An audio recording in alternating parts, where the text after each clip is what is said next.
بسم اللہ الرحمن الرحیم۔ السلام علیکم خواتین و حضرات، میں ہوں آپ کا جنید سلیم اور آپ دیکھ رہے ہیں انصاف ڈیجیٹل۔ ناظرین، بات شروع کرتے ہیں شہید اسماعیل ہانیہ سے، جنہیں آج قطر میں سپرد خاک کر دیا گیا۔ دنیا بھر میں ان کے غائبانہ نماز جنازہ ادا کیے جا رہے ہیں۔ اسماعیل ہانیہ کی اس مظلومانہ شہادت پر پوری دنیا ہل کے رہ گئی ہے، پوری دنیا کا امن خطرے میں پڑ چکا ہے۔ جیسے میں نے پرسوں اپنے ویلاگ میں عرض کیا تھا، دنیا کے تمام اہم ملکوں نے اپنی افواج کو ہائی الرٹ کر دیا ہے، پروازوں کی منسوخی کا سلسلہ شروع ہو چکا ہے، اور کسی بھی صورتحال سے نمٹنے کے لیے امریکہ نے مشرق وسطیٰ میں اپنی افواج میں اضافے کا فیصلہ کر لیا ہے، اور ساتھ ہی بحیرہ عرب اور خلیج فارس میں موجود اپنے بحری بیڑوں کو بھی الرٹ کر دیا ہے۔ ایران کی درخواست پر اقوام متحدہ کی سلامتی کونسل کا اجلاس بھی طلب کر لیا گیا، اور اس سے پہلے ایران کے جو سپریم لیڈر علی خامنائی ہے، انہوں نے اسماعیل ہانیہ کی شہادت پر اسرائیل سے بدلہ لینے کا اعلان کر دیا تھا۔ ایرانی حکومت کی طرف سے جاری ہونے والے بیان میں کہا گیا ہے کہ اسماعیل ہانیہ ایران کے مہمان تھے اور ان پر حملہ کیا گیا ہے، اور اس کو ایران پر حملہ تصور کیا جائے گا۔ ایران اس حملے کا کھل کر بدلہ لے گا، اور جس کے لیے ایران ہی وقت اور جگہ کا انتخاب کرے گا۔ ایرانی حکومت کے اس بیان کے بعد صورتحال خاصی کشیدہ نظر آ رہی ہے، اور اس تناظر میں ترکی کے صدر طیب اردوان نے امریکی صدر جو بائیڈن سے ٹیلی فونک گفتگو کی ہے، اور ترک صدر نے اسرائیل کو خطے میں حالات کی خرابی کا ذمہ دار قرار دیتے ہوئے امریکہ سے حالات کا جائزہ لینے کا مطالبہ کیا۔ ادھر سعودی عرب کے وزیر خارجہ نے بھی امریکی وزیر خارجہ ٹونی بلنکن سے فون پر بات کی ہے، اور یقیناً ان کی گفتگو کا محور بھی مشرق وسطیٰ کے حالات ہی ہوں گے جس پر جنگ کے بادل منڈلا رہے ہیں۔ اسماعیل ہانیہ کی شہادت پر پاکستان کی حکومت کی طرف سے بڑے عجیب و غریب رد عمل کا اظہار کیا گیا ہے، سمجھ نہیں آ رہا۔ پہلے تو ایرانی صدر کی تقریب حلف برداری میں شہباز شریف صاحب کے اچانک نہ جانے کے فیصلے پہ طرح طرح کی قیاس آرائیاں کی جا رہی تھیں، اور شہباز شریف صاحب نے اپنے دورے کے چند گھنٹے پہلے ہی بیماری کی وجہ سے تہران نہ جانے کا جب اعلان کر دیا تھا۔ اس کے بعد اسماعیل ہانیہ کی شہادت کے بعد دفتر خارجہ کی کارکردگی جو ہے وہ بھی سفارتی اور عوامی حلقوں میں تنقید کا نشانہ بنی، اور اس کی وجوہات ہیں۔ پاکستانی دفتر خارجہ نے اسماعیل ہانیہ کی شہادت کے بعد فوراً بعد جو پریس ریلیز جاری کی تھی، اس میں اسرائیل کا نام لے کر اس پر تنقید کی گئی تھی، مگر 1-1.5 گھنٹے بعد یہ بیان واپس لے لیا گیا اور ایک اور بیان جاری کیا گیا جس میں اسرائیل کا نام غائب تھا۔ اس پر پھر بہت تنقید کی گئی، اور یہ اس تنقید کا نتیجہ تھا یا پس پردہ جو معاملات چل رہے ہیں اس کی وجہ سے حکومت پھر اچانک متحرک ہوئی، اور گزشتہ رات دیر گئے پھر وزیر اعظم صاحب نے اسماعیل ہانیہ کی شہادت پر ملک بھر میں سوگ کا اعلان کیا، اور آج بھی وزیر اعظم نے قومی اسمبلی میں تقریر کی، پھر اور سہیونی ریاست اسرائیل پر پھر انہوں نے کھل کر تنقید کی، اور شہباز شریف صاحب نے کہا کہ اب وقت آ گیا ہے کہ دنیا مل کر اسرائیل کو انصاف کے کٹہرے میں لائے، اور انہوں نے آج خاصی لفاظی کی ہے۔ لیکن تحریک انصاف کے بیرسٹر گوہر علی خان نے حکومت اور وزیر اعظم کو خوب آڑے ہاتھوں لیا ہے۔ انہوں نے کہا کہ وزیر اعظم شہباز شریف دنیا سے تو اپیل کر رہے ہیں کہ سب مل کر اسرائیل کے خلاف اقدام کریں، مگر اس سے پہلے وزیر اعظم اپنے ملک میں اتحاد کی کوشش تو کریں، کیونکہ پاکستان میں حکومتی فسطائیت ایک جماعت کو دیوار کے ساتھ لگا دیا گیا ہے، اور بیرسٹر صاحب نے کہا کہ اگر پاکستان میں اتحاد نہیں ہوگا تو ہم دشمن کو کیسے للکار سکتے ہیں۔ بات سمجھ میں آنے والی ہے۔ اور بیرسٹر صاحب نے اسپیکر ایاز صادق کو مخاطب کرتے ہوئے کہا کہ آج منتخب ارکان کو گھروں سے اٹھا کر لاپتہ کیا جا رہا ہے، اور اسپیکر میں ان کے پروڈکشن آرڈر جاری کرنے کی بھی ہمت نہیں ہے۔ بہت ویسے افسوس کی بات ہے، اور یہ واقعی یہ سب کچھ دیکھ کے ایک کسی بھی اسپیکر کے لیے ناظرین یہ بڑے اس کے کیریئر پر ایک دھبا ہوتا ہے کہ جب وہ جرت کے ساتھ پروڈکشن آرڈر جاری نہیں کر سکتا تو وہ ساری زندگی یہ دھبا اس کے ساتھ رہتا ہے، کلنگ کا ٹیکا بن کے اس کے ساتھ رہتا ہے۔ اور بریسٹر صاحب نے کہا کہ ملک میں جس طرح کی لا قانونیت ہے، ان حالات میں پھر اتحاد کیسے قائم رہ سکتا ہے۔ اور اس کے بعد جو اصل بات کی ہے وہ پیپلز پارٹی کے راجہ پرویز اشرف کا خطاب تھا۔ راجہ صاحب نے کہا کہ راجہ صاحب نے حکومت سے کہا ہے کہ وہ ضد چھوڑ کر تمام لوگوں سے مذاکرات کریں۔ انہوں نے کہا کہ ملک کے حالات تیزی سے خراب ہو رہے ہیں، حکومت مذاکرات کے لیے پہل کرے۔ یہ قومی اسمبلی کے فلور پر پیپلز پارٹی کا آفیشیل بیان تھا، یعنی راجہ پرویز اشرف صاحب جو ہیں وہ پیپلز پارٹی کو حکومت کی اس پالیسی سے بالکل الگ کر رہے تھے جس میں حکومت جو ہے وہ تحریک انصاف پر پابندی کی باتیں کر رہی ہے۔ تو راجہ پرویز اشرف کی تقریر سے تو بالکل یہ واضح ہو گیا کہ حکومت مذاکرات چاہتی ہے اور اسے پی ٹی آئی پر پابندی لگانے میں کوئی دلچسپی نہیں ہے۔ اس بیان سے تو یہی ظاہر ہوتا ہے۔ اچھا ناظرین، آگے بڑھتے ہیں اور بات کرتے ہیں میاں محمد نواز شریف صاحب کی، جو یقیناً اپنے سیاسی کیریئر کے سب سے برے دور سے گزر رہے ہیں۔ یاد کریں کہ انہیں دلہے کی طرح سجا کر، سوار کر، سیرا پہنا کر پاکستان لایا گیا تھا، اور پاکستان پہنچنے پر عدالتوں کو مطلوب ایک مجرم ہونے کے باوجود نواز شریف صاحب کا استقبال ایک سربراہ مملکت کی طرح کیا گیا تھا، یاد ہے نا آپ؟ اور اگرچہ مطلب عدالتوں کو مطلوب تھے مگر وہ عدالت نہیں گئے تھے، البتہ عدالت خود چل کے ان کے پاس ایئرپورٹ پہنچ گئی تھی۔ پورے میڈیا پر اشتہار بازی کر کے یہ تاثر دیا گیا تھا کہ نواز شریف ہی ملک کے چوتھی بار وزیر اعظم بنیں گے۔ الیکشن تو بس رسمی سی کارروائی ہے، لیکن 8 فروری کو عوام نے کھیل کا پانسا پلٹ دیا، اور یوں نون لیگ کے قائد محترم کا بولو رام ہو گیا تھا، سیاسی بولو رام ہو گیا تھا، اور قائد ملت اسلامیہ اور قوم کے نجات دہندہ جو ہیں وہ قومی اسمبلی کے دونوں حلقوں سے بری طرح ہار گئے تھے۔ مانسرے میں انہیں شہزادہ گستاصب نے دھول چٹا دی تھی، اور لاہور میں ڈاکٹر یاسمین راشد نے ان کے سیاسی کیریئر کے تابوت میں آخری کیل ٹھونک دی تھی، اور اس پر قائد محترم کا جو غصہ تھا وہ دیدنی تھا۔ الیکشن کے پہلے روز آپ کو یاد ہے نواز شریف صاحب وکٹری سپیچ کرنے آئے تھے، لیکن اپنی ذلت آمیز شکست دیکھ کر غصے سے پاؤں پٹکتے ہوئے واپس چلے گئے تھے، اور قائد محترم کو یوں غصے میں دیکھ کر پھر خفیہ مشینری حرکت میں آئی، اور راتوں رات ڈاکٹر یاسمین راشد کی فتح کو شکست میں بدلا گیا تاکہ قوم کے نجات دہندہ کا کچھ تو غصہ ٹھنڈا ہو۔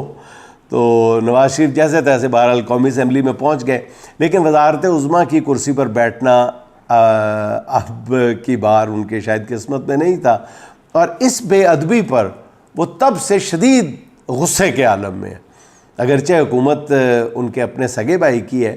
لیکن نواز شریف کو ایک پل بھی چین نہیں ہے، اور اس بے چینی میں نواز شریف پس پردہ بیٹھی قوتوں سے پنگے لینے لگے ہیں۔ ذرائع کہتے ہیں کہ اب طاقتور حلقوں نے کسی بلیک میلنگ میں آنے سے انکار کر دیا ہے، اور صاف کہہ دیا ہے کہ بس بہت ہو گیا، انف از انف۔ اور اسی دوران پیٹن کی جو NA-130 سے متعلق رپورٹ ہے وہ سامنے آ گئی، جس نے قائد محترم کی جو ہے وہ بقول شخص سے واٹ لگا کے رکھ دی ہے۔ حیران کن طور پر جس میڈیا پر کوئی اینکر عمران خان کا نام نہیں لے سکتا، بانی پی ٹی آئی کہا جاتا ہے، وہاں ہر دوسرا اینکر اپنے پروگرام میں پٹن کے سربراہ سرور باری صاحب کو ساتھ بٹھا کر میاں صاحب کے چیزے لے رہا ہے، یعنی میاں نواز شریف کے حلقے کا پوسٹ مارٹم کرتا ہوا نظر آ رہا ہے، اور میاں صاحب کو جتوانے کے لیے ایسے بے ڈھبے انداز اور عقل کو بالائے طاق رکھ کر دھاندلی کی گئی ہے کہ جو بھی سنتا ہے وہ کانوں کو ہاتھ لگاتا ہے۔ اور پی ٹی آئی کا سوشل میڈیا بھی پیٹن کی رپورٹ کے ویڈیو کلپ بڑے شوق سے وائرل کر رہا ہے۔ اچھا، حیرت اس بات پر بھی ہے کہ ایسی گستاخانہ رپورٹ چلنے پر نہ ہی دیکھیں نا جی پیمرا حرکت میں آ رہا ہے، آنا چاہیے پیمرا باقی معاملات پہ آ رہا ہے، تو میاں صاحب کی توہین ہو رہی ہے، پیمرا پتہ نہیں ابھی تک کیوں چپ ہے۔ میری اس گفتگو کے بعد شاید پیمرا پابندی لگا دے، اور نہ ہی جو طاقتور حلقے ہیں وہ کوئی لفٹ کروا رہے ہیں۔ نون لیگ کے اندرونی معاملات سے آگاہی رکھنے والے وہ یہ کہتے ہیں کہ قائد محترم اور ان کی دختر نیک اختر پیٹن کی اس رپورٹ کی تشہیر پر انگاروں پہ لوٹ رہے ہیں۔ ذرائع کا یہ کہنا ہے کہ نواز شریف پر دباؤ بڑھتا جا رہا ہے کہ وہ قومی اسمبلی کی نشست سے مستعفی ہو جائیں، اور یہ بہت سیریس دباؤ ہے اب، اور اس خیر اخلاقی جرات سے تو پتہ نہیں ان کی عوامی ساکھ میں بہتری کی کوئی رمق ہے یا نہیں ہے۔ ناظرین کبھی سوچیں کہ میاں صاحب کے ساتھ ہوا کیا ہے؟ دیکھیں نا، دھاندلی تو اور بھی نون لیگ کے درجنوں لوگوں نے کی ہے، تو پھر میاں صاحب سے کون سی غلطی سرزد ہوئی ہے؟ اس کو سمجھنے کے لیے ایک چھوٹا سا واقعہ سن لیں آپ کہ میاں صاحب نے کیا غلطی کی ہے اور باقی اس غلطی سے کیسے بچ گئے۔ وہ ایک بندہ ہوتا ہے، وہ کسی جوگی کی جان بچاتا ہے، تو جوگی اس کو خوش ہو کے 6 گولیاں دے دیتا ہے، کہتا ہے بہت قیمتی تحفہ میں تمہیں دے رہا ہوں، جب تم بوڑھے ہو جاؤ گے نا تو اس میں سے 2 گولیاں کھا لینا، تم جوان ہو جاؤ گے،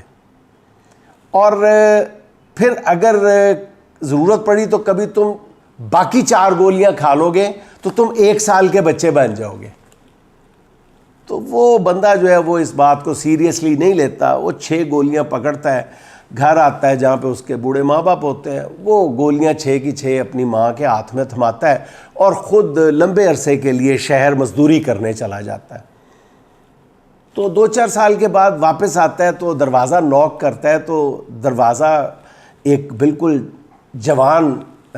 خاتون کھولتی ہے، جوان لڑکی دروازہ کھولتی ہے، تو وہ بندہ پوچھتا ہے کہ تم کون ہو؟ اور اس عورت کی گود میں ایک بچہ ہوتا ہے، تو وہ بندہ پوچھتا ہے کہ تم کون ہو؟ لڑکی سے پوچھتا ہے، لڑکی کہتی ہے بیٹا میں تیری ماں ہوں۔ تو اصل میں ہوا یہ تھا کہ میرے سر میں کبھی درد ہو رہا تھا، تو وہ جو تم 2 گولیاں دے کے گئے، 6 گولیاں دے کے گئے تھے، میں نے 2 گولیاں کھا لی تھیں، تو میں 16 سال کی جوان لڑکی ہو گئی۔ تو وہ بندہ کہتا ہے اچھا تو یہ تمہاری گود میں کون ہے، یہ بچہ کون ہے؟ وہ کہتا ہے تیرا ابا ہے۔ کہتے یہ کیسے؟ کہتے جب میں 16 سال کی جوان ہوئی تو میری جوانی دیکھ کے تیرے ابے نے باقی 4 گولیاں کھا لی تھی۔ تو اصل میں میاں صاحب نے جب یہ دیکھا کہ ساروں کے داؤ لگے ہوئے ہیں، ساروں نے 2 گولیاں کھا لی ہیں، فارم 47 والوں نے فارم 47 کی 2 گولیاں کھا لی ہیں، تو میاں صاحب نے بیچاروں نے 4 گولیاں کھا لی۔ اب باقی تو کور ہو گئے کسی نہ کسی طرح، میاں صاحب 1 سال کے بچے بن کے رہ گئے۔ میاں صاحب سے یہ غلطی ہوئی ہے، اور یہ بہت بڑی غلطی ہے، اس لیے باقی پکڑائی میں نہیں آ رہے، میاں صاحب بیچارے پکڑائی میں آ گئے کیونکہ انہوں نے 2 نہیں 4 گولیاں کھا لی تھیں۔ یہی میاں صاحب کی غلطی ہے۔ اچھا دوسری طرف اب اتنے پاپڑ بیلنے اور اپنا پورا سیاسی اثاثہ داؤ پر لگا کر جو ہے نون لیگ نے جس طرح حکومت حاصل کی ہے، وہاں پر بھی اب جوتیوں میں دال بٹ رہی ہے۔ ذرائع کہتے ہیں کہ وفاقی وزراء میں کسی بھی وقت استعفوں کا باقاعدہ مقابلہ شروع ہو سکتا ہے، کیونکہ وزیر خزانہ محمد اورنگزیب اور نائب وزیر اعظم اسحاق ڈار میں جو سرد جنگ چلی آ رہی تھی وہ اب خاصی شدت اختیار کر گئی ہے، کیونکہ ڈار صاحب مسلسل وزارت خزانہ میں دخل اندازی کر رہے ہیں اور وہ اپنے آپ کو روک ہی نہیں پاتے، عادت سے مجبور ہیں۔ اسی وجہ سے ایف بی آر کے سربراہ جو ہیں وہ مزید کام کرنے سے انکار کر چکے ہیں، ریزائن کر چکے ہیں۔ اور آپ کو یہاں پہ ایک اور خبر دیتا چلوں کہ ایف بی آر کے نئے سربراہ کی تقرری کے لیے فیض صاحب جو ہیں وہ بہت ہی ایکٹیو ہو چکے ہیں، اور وہ اپنے چاروں طرف سے جو ہیں وہ رابطے بڑھا رہے ہیں، اور ایک بہت ہی طاقتور شخصیت کا نام استعمال کر رہے ہیں، لیکن وہ طاقتور شخصیت شاید ابھی تک کھل کر ان کے لیے میدان میں نہیں آئی۔ دیکھیں آگے چل کے کیا بنتا ہے۔ اور وہ ایف بی آر کی چیئرمین شپ حاصل کرنے میں یا کامیاب ہو پاتے ہیں یا نہیں، یا وہ اعلیٰ شخصیت جو ہے وہ ان کو یہ چیئرمین یہ کرسی دلانے میں کامیاب ہوتی ہے یا نہیں، یا وہ اتنی دلچسپی لیتے ہیں یا نہیں، یہ ابھی کہنا قبل از وقت ہے، اگلے 2-3 دن میں پتہ چل جائے گا۔ اچھا، ذرائع کا یہ بھی کہنا ہے کہ اگر ڈار صاحب کو نہ روکا گیا تو وزیر خزانہ اورنگزیب صاحب جو ہے وہ کسی بھی وقت اپنا استعفیٰ جو ہے وہ لفافے میں بند نہیں کریں گے، بلکہ کھلے عام وہ پیش کر دیں گے جا کے وزیر اعظم صاحب کو۔ احسن اقبال صاحب کے بارے میں تو سب کو پتہ چل چکا ہے کہ وہ آج کل استعفیٰ جیب میں لیے پھر رہے ہیں، اور یہ احسن صاحب جو ہیں یہ پچھلے 30 سال سے میرا خیال ویژن کھیل رہے ہیں، اور ان کی وزارت کا سیکٹری جو ہے وہی ان کی ویژن سے متفق نہیں ہے، اور پلاننگ کمیشن کے جو چیئرمین ہیں وہ جہاں زیب خان صاحب نے احسن اقبال صاحب سے بالا ہی بالا سی پیک سے متعلق ایک منصوبہ نہ صرف پیش کیا بلکہ اس کی منظوری بھی حاصل کر لی، اور احسن اقبال صاحب اس پہ بہت آگ بگول ہے کیونکہ پلاننگ کمیشن ان کی وزارت کے ماتحت ہے، اور وہ وزیر اعظم کے سامنے وزارت چھوڑنے کی پیشکش پہلے ہی کر چکے ہیں، اور وزیر اعظم نے اپنے پرانے ساتھی احسن اقبال صاحب کو وہی جو ان کا طریقہ ہے سب ٹھیک ہو جائے گا سب ٹھیک ہو جائے گا یہ کہہ کے ٹرک کی بتی کے پیچھے لگایا ہوا ہے۔ اور ذرائع کا کہنا ہے کہ مصدق ملک صاحب بھی اپنی وزارت کے سیکٹری سے سخت ڈالا ہے، جو وزیر موصوف کے ہر حکم کو جوتے کی نوک پہ رکھ رہے ہیں۔ وفاقی وزیر رانا تنویر صاحب کو بھی اپنی وزارت کے سیکٹری سے بہت ساری شکایات ہیں، اور اس کا اظہار وہ وزیر اعظم کے سامنے کر بھی چکے ہیں۔ تو اصل بات یہ ہے ناظرین کہ یہ سارے جو وزراء ہیں یہ جس مقصد کے لیے آئے تھے وہ مقصد کیا تھا؟ وہ مقصد تو ظاہر ہے حکومتی جھولا لینا تھا، وہ لے چکے ہیں، جتنے جھولے ان کے نصیب میں تھے وہ لے چکے ہیں۔ تو اور جو جھولے انہوں نے لیے ہیں اس کی قیمت جو ہے وہ قوم کو ادا کرنی پڑ رہی ہے۔ تو وہ آپ نے سنا ہی ہوگا نا کہ غریب آدمی جو ہے وہ اپنے گدھے پہ گندم لاد کے لے جاتا ہے شہر میں، تو گندم شندم تو بکتی نہیں ہے، تو وہ واپس آتا ہے تو لوگ کہتے ہیں جی کیا ہے تم وقت ضائع کر کے آ گئے ہو؟ کہتا ہے بے شک میری گندم بکی نہیں بکی، لیکن میرے گدھے نے شہر تو دیکھ لیا ہے نا۔ تو ان لوگوں نے بھی یہی کیا ہے سرکار کہ عوام کا بیڑا غرق کر دیا ہے، لیکن شہر دیکھ لیا ان سب نے، حکومت کے مزے لے لیے۔ ایک طرف حکومت کی یہ حالت ہے اور دوسری طرف جیل میں بیٹھا قیدی نمبر 804 جو ہے وہ مستقبل کی منصوبہ بندی کر رہا ہے۔ میں پورے تیقن کے ساتھ آپ کو یہ بتا رہا ہوں، وہ مستقبل کی منصوبہ بندی کر رہا ہے، کیونکہ خان صاحب سے مل کر آنے والے بتا رہے ہیں کہ خان حکومتی فیصلے کر رہے ہیں، اور خان صاحب باقاعدہ اپنی وزارتوں پہ غور کر رہے ہیں کہ کس کو کون سی وزارت دینی ہے۔ خان صاحب گرفتاری سے 3 دن پہلے میرے ساتھ یہ ڈسکس کر چکے تھے کہ ملک کو اس شدید مالی بحران سے کیسے نکالنا ہے۔ اس کے لیے سب سے ان کی بڑی امید جو ہے وہ بیرون ملک مقیم پاکستانی ہیں، اور ابھی بھی جو خان صاحب سے آخری میں مل کے آئے ہیں ان میں سے ایک صاحب سے میری بات ہوئی ہے، تو خان صاحب ابھی بھی ملک کی اکانومی کے حوالے سے بہت زیادہ پریشان ہیں، اور مکمل ایک بلو پرنٹ ذہن میں رکھتے ہیں کہ اقتدار میں آنے کے بعد اس بھنور میں پھنسی ہوئی جو کشتی ہے اس کو کیسے نکالنا ہے، اور اپنی پہلی حکومت میں جو ناتجربہ کاری کی وجہ سے غلطیاں ہوئی ہیں ان سے آئندہ کس طرح بچنا ہے۔ اور اس سے آگے والے حالات کا معاملہ میں اپنے ذہین ناظرین کے ذوق تخیل پہ چھوڑتا ہوں، اور اس کے ساتھ ہی آج کی آخری بات عرض کیے دیتا ہوں۔ کسی کی حرص کی تسکین کی گئی صاحب، کسی کی حرص کی تسکین کی گئی صاحب، ہماری رائے کی توہین کی گئی صاحب، خطائیں ہوتی رہیں صغیر پہلے بھی، خطائیں ہوتی رہی ہیں صغیر پہلے بھی، مگر اب کی بار تو سنگین کی گئی صاحب، مگر اب کی بار تو سنگین کی گئی صاحب۔ ناظرین خوش رہیں، خوش رکھیں، آپ سے ملاقات ہوگی انشاءاللہ اگلے ولاگ میں۔ اللہ حافظ۔